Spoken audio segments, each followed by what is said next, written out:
بسم اللہ الرحمن الرحیم۔ حرف حقیقت میں آج کا موضوع ہے رابطہ۔ رابطہ یہ نہیں کہ پوسٹ باکس نمبر بتا دیا جائے۔ رابطہ اس خیال کا نام ہے جو کسی قاری کے دل میں مصنف کے بارے میں پیدا ہو۔ دل میں پیدا ہونے والا خیال ہی رابطہ ہے، اظہار میں آئے یا نہ آئے رابطہ ہی کہلائے گا۔ اگر ایک آدمی آپ کے پاس سے گزرا، اس نے آپ کو دیکھا اور خاموشی سے آپ کی زندگی اور آپ کی حفاظت کے بارے میں دعا کر دی تو اس کے دل کا رابطہ قائم ہو گیا۔ ہزارہ رابطے خاموشی سے پلتے رہتے ہیں، کوئی رابطہ ظاہر ہوتا ہے۔ ماں کا رابطہ اپنے بچے کے پیدا ہونے سے پہلے بھی ہوتا ہے۔ وہ بچے کے خیال میں سوتی ہے، اسی کے خیال میں جاگتی ہے۔ اس کے خواب، اس کی بیداری، اس کے پروگرام اسی آنے والے بچے کے حوالے سے بنتے رہتے ہیں۔ پردیس جانے والے اپنے دیس کے رابطے میں رہتے ہیں۔ عمر پردیس میں کٹتی ہے اور رابطہ وطن میں رہتا ہے۔ ماں کی دعائیں رابطے کی شکل ہیں۔ ہم لوگ بعض اوقات یہ دریافت کرنے سے قاصر رہتے ہیں کہ کس کا کب، کیسے اور کہاں رابطہ ہو گیا۔ استاد کی بات، اس کا دیا ہوا علم جب تک قائم رہے استاد سے رابطہ ہے۔ استاد فوت ہو جائے تب بھی رابطہ ہے۔ اسی لیے معلم کی قدر کرنے کا حکم دیا گیا، اور جو ذات معلم اخلاق ہے اس کا رابطہ کبھی ٹوٹ ہی نہیں سکتا۔ رابطے دلوں میں پلتے ہیں۔ محبت صرف رابطے کا نام ہے۔ ایک آدمی نے دوسرے آدمی کو پسند کیا، آنکھوں نے چہرہ دیکھا، دل نے قبول کیا، روح نے استقبال کیا، رابطہ مستقل ہو گیا۔ ہمارے غم، ہماری خوشیاں اسی رابطے کی روشنی میں چلتے اور پلتے رہتے ہیں۔ وہ پرندے جو سرد علاقوں سے گرم علاقوں کی طرف ہجرت کرتے ہیں، وہ برفوں میں چھوڑے ہوئے اپنے انڈوں سے بھی رابطہ رکھتے ہیں، اور یہاں تک بھی کہا جاتا ہے کہ اپنے دل اور اپنی نگاہ کی گرمی سے انڈوں کو گرم رکھتے ہیں، انہیں سیتے ہیں۔ دنیا میں نظر آنے والی حرکت رابطوں کی تفسیر ہے۔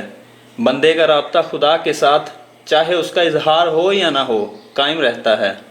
مالک ہونے کی حیثیت سے وہ زندگی دینے والا زندگی واپس لے لے تب بھی رابطہ قائم رہتا ہے۔ وہ ہر حال میں آپ کی سانسوں میں ہے، آپ کی شارک سے زیادہ قریب ہے۔ اس کے رابطے اس کی ذات کی طرح پر اسرار اور پر تاثیر ہوتے ہیں۔ ایک رابطہ جو ہم خدا کے ساتھ رکھتے ہیں اور ایک رابطہ جو خدا ہمارے ساتھ رکھتا ہے۔ یہ زندگی رابطوں کی داستان ہے۔ رابطے ہی رابطے، لطف ہی لطف، رونق ہی رونق۔ رابطوں کو نام ماننے والے شاید اس حقیقت کو نہ سمجھ سکیں، لیکن یہ ایک امر واقعہ ہے کہ ہم ماضی میں زندہ ہیں، ہم حال میں زندہ ہیں، ہم مستقبل میں زندہ ہیں۔ یہ ہزارہ لائبریریاں ماضی کے مصنفوں کے ساتھ ہمارے رابطوں کی ایک داستان دل نشیں ہے۔ اگر مصنف فانی تھا، مر گیا، اس کا ذکر ضروری نہیں تو پھر اس کی کتاب کیا ہے؟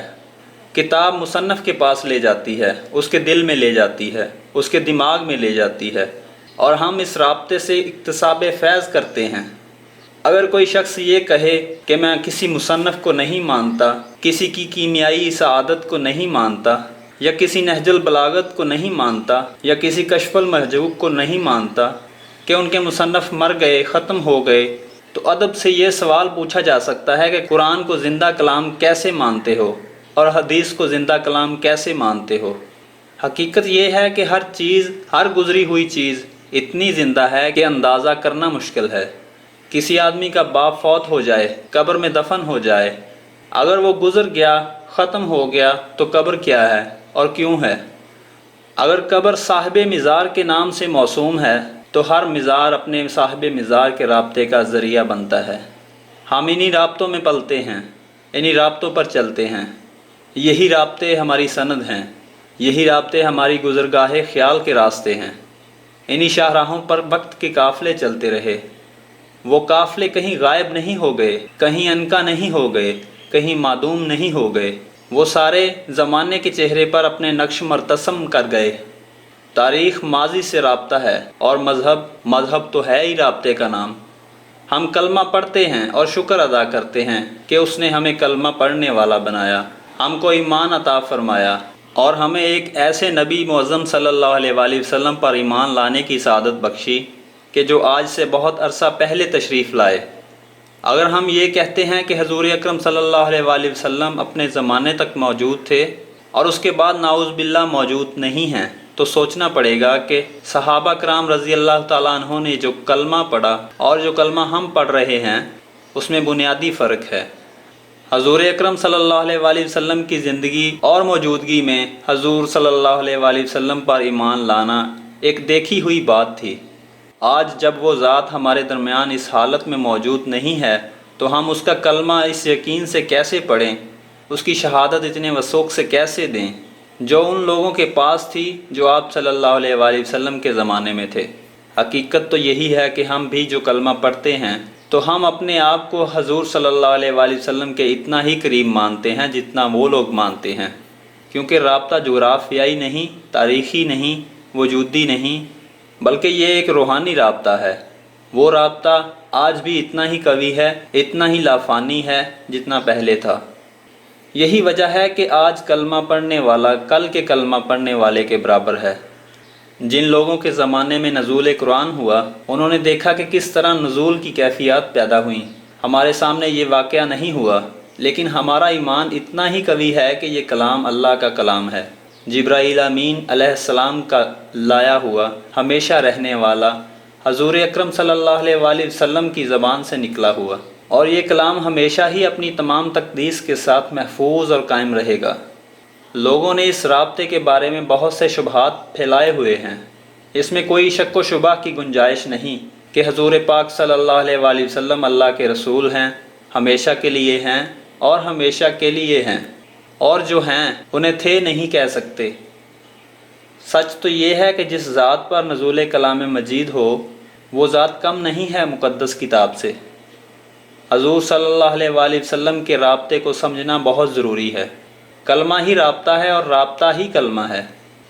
ہر اسم اپنے مسمی کے ساتھ رابطہ رکھتا ہے اور یہ رابطہ کبھی ضائع نہیں ہوتا۔ اس کے مسمی تک ہماری پکار پہنچتی ہے اور ہمیں جواب ملتے ہیں، یہاں تک کہ انسان کی اصلاح بھی اور اس کا عرفان بھی ان رابطوں کا مرہون منت ہے۔ روح کو گائیڈ کر سکتی ہے۔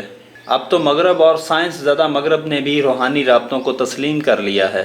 انسان ایک ماحول میں رہتا ہے اور ممکن ہے اس کے رابطے کسی اور حاصل سے ہوں۔ دل کی باتیں دل والے ہی سمجھ سکتے ہیں، روح کی دنیا روح والے ہی پہچانتے ہیں۔ راز کا علم راز جاننے والوں پر آشکار ہوتا ہے۔ اگر ماضی کے رابطے ختم کر دیے گئے تو کسی مستقبل پر ایمان لانا ممکن ہی نہیں ہو سکتا۔ ہم دیکھتے ہیں کہ قوم بزرگوں کے دن مناتی ہے۔ اس دن بزرگ لوگ اپنی عارضی رخصت کے باوجود اپنے دنوں کے منائے جانے کا لطف حاصل کرتے ہیں۔ قائد اعظم رحمۃ اللہ علیہ کے مزار پر حاضری دینا قائد کی روح کو سلام ہے اور اس کے لیے آسودگی کا پیغام۔ اسی طرح باقی لوگوں کے آستانوں پر ہماری حاضریوں کا عالم ہے۔ انسان سوچ سمجھ کر غور کے ساتھ اپنے رابطوں کو دریافت کرے، اپنے رابطوں کی حفاظت کرے اور اپنے رابطوں سے ہو سکے تو قوم کو آگاہ کرے۔ اقبال رحمۃ اللہ علیہ نے پیر رومی رحمۃ اللہ علیہ سے رابطہ کیا، حالانکہ پیر رومی رحمۃ اللہ علیہ کوئی زندہ انسان نہیں تھے، اور پیر رومی رحمۃ اللہ علیہ کا فیض اقبال رحمۃ اللہ علیہ کے اندر بولا۔ قوم نے دیکھا، قوم نے سوچا، قوم نے فیصلے کیے، فیصلے کامیابیوں سے سرفراز ہوئے، اور آج وہی فیصلے ہمارے ہم ہونے کا جواز ہیں۔ غور سے دیکھنے والی بات ہے کہ اگر آپ کوئی اچھی بات کہیں، اچھا کلام تحریر کریں تو آپ کے لیے ہزارہا اٹھے ہوئے ہاتھ آپ کی صحت اور زندگی کی دعا کے لیے تیار ہوں گے۔ کسی کا نام نہیں معلوم، کسی کا چہرہ نہیں دیکھا، لیکن ان سے رابطہ ہے، ان کا آپ سے رابطہ ہے۔ رابطے آپ کو تقویت دے رہے ہیں اور آپ اسی تقویت سے اپنے سفر پر گامزن ہیں۔ خدا ہمارے روحانی رابطوں کی حفاظت فرمائے، انہیں ہمارے لیے دعا دینے کی توفیق عطا فرمائے، ہمیں ان کا شکر ادا کرنے کی توفیق عطا فرمائے۔ ہمارے استادوں کی خیر، ہمارے بزرگوں کی خیر، ہماری تاریخ کی خیر، اور ہمیں ایمان کی دولت عطا فرمانے والوں کی خدمت میں سجدہ نیاز۔ شکریہ۔ اپنا بہت سا خیال رکھیے گا، انشاءاللہ نئے موضوع کے ساتھ نئی ویڈیو میں دوبارہ حاضر ہوں گے۔ تب تک کے لیے اللہ نگہبان۔